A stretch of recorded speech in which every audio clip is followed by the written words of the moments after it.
Okay, I just want to make a quick update on the small account challenge. This is the second month, and you'll notice I crossed out the 5x 50K prop firm challenge. I'll touch on that in a little bit. So, essentially, as you guys are aware, the stock market has gone down, and generally, whenever there is panic in the stock market, especially with the crisis in Iran and oil reaching $100 a barrel, that leads to a lot of correlation among different assets. And so this is kind of where diversification starts to meet its limits because as volatility increases, correlation among all assets increase as investors start to pull their money from basically everything. And so naturally, we see on the left, this is SPY. We took the 7-day narrowest range. The last trade you see, last blue arrow is the entry, and then we held all the way.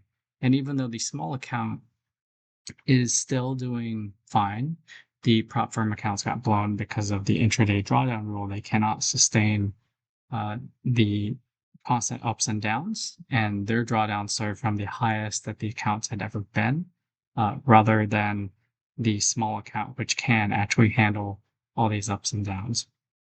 Gold also had the biggest gap down in, I believe, 40 years. At least that's what I heard. And unfortunately, even though we caught a long entry, that by the time I got out, it was okay. That first long entry there got killed the second day. And then, even though the small account was able to sustain it, this didn't help the prop firm accounts either.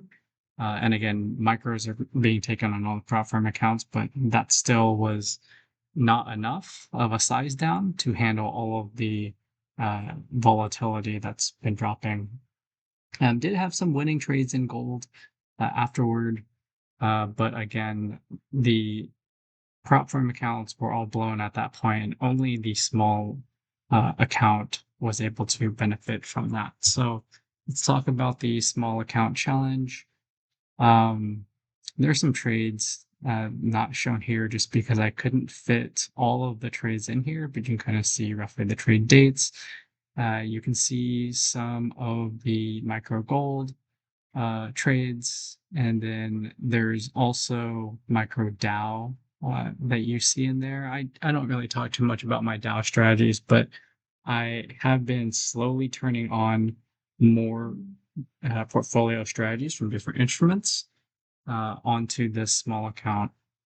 What matters though is the picture on the right here, where you can basically see that we started this account at 4,855. So this is because I migrated over from AMP Futures, which I mentioned in my last video. They were charging me $40 a month for data.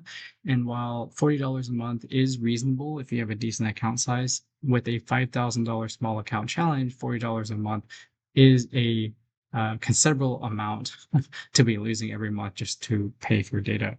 So Optimus Futures, which uses the Iron Beam Certico data feed, they charge $9 a month, which is much more reasonable. And I didn't want to cheat by moving $5,000 into the Optimus Futures account. I wanted to preserve the initial drawdown that we had from last month, so I only moved in 4,855. And of course, we had a lot of up and downs throughout the month, but overall, we ended the month at 4,744. So we went from about a 2% drawdown to about a 5% drawdown, which I think is still manageable despite having only a $5,000 account to trade futures. So let's talk about the LucidFlex accounts. They're all blown, as you can see. The idea here is that, well, firstly, I want to say that I didn't just go and renew all of these, but instead I wanted to create a new set of portfolios specifically for these prop firm accounts that are even more conservative than the one I created for this small account challenge.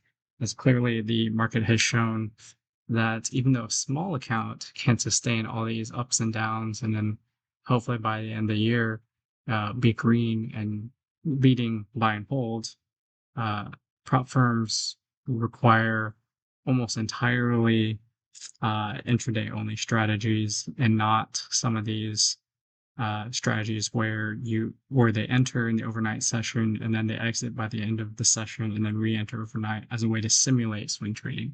So I'm going to have to build a more specialized portfolio that's a lot tighter for these prop firms. And then what I'm going to do is I'm going to start a separate prop firm challenge once I feel I have a portfolio that can do that.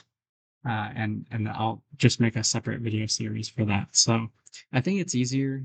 I've said this before. In general, it's actually easier to trade real money than prop firm money. At least if you go the algo route. If you discretionary trade, I think both are very difficult. But if you go the algo route, you can actually sustain the up and downs with a small account. Whereas if you go the algo route or the discretionary route with prop firms, you have to be very good, and you don't really have much to work with. And so you probably will, even though you're only paying like $50 for an eval plus $150 per activation fee for the funded, it's not uncommon to end the year having spent more than 4 or 5,000 on the prop firm accounts. And it's not uncommon to start with a small real account that's like $5,000 and at least end the year break even. Even with just if you just have a not even the greatest portfolio.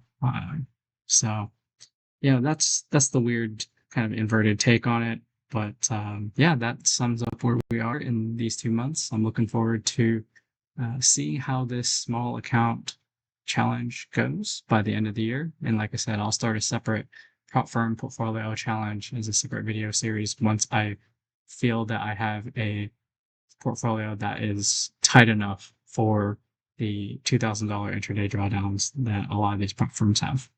Thank you for watching.